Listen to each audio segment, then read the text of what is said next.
Xudo xolasa malessalarimizni oldiga kelganmiz. Sizlarga qisqacha obzor qilib beraman malessalarimizni. Bu yoqda paddonlari turibdi. Paddonlarning quloqini ko'rib turibsizlar. 6 listdan kesib qilingan bo'ladi. Bu eng sifatlisi bo'ladi, eng chidamli vechniy bo'ladi akalar.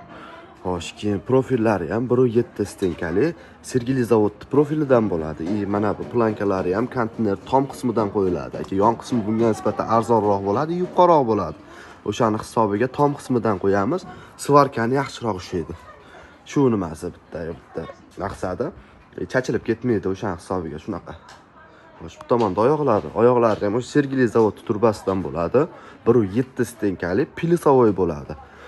Unutmanglar, shu Sergeli zavodda turbasi eng sifatli bo'ladi O'zbekiston bo'yicha. O'shandan qilinadi. Bular vodiy bo'yicha eng sifatli listalar bular hisoblanadi. Bu yoqda kashaklar turibdi. Kashaklari ham mana uchlari mana bunaqa tappa qilinadi.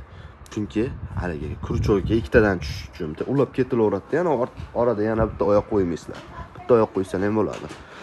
Shunaqa akalar, narxini xo'sh 650 ming so'mdan qilib beryapmiz. Bu Ramazon oyiga narxlarni skidkada tushirib qo'yganmiz. O'sha hisobiga 650 ming so'm. Ulgurib qolinglar akalar. 1 metrlisi bor, 520 ming so'm 1 metrlisi. Shunaqa.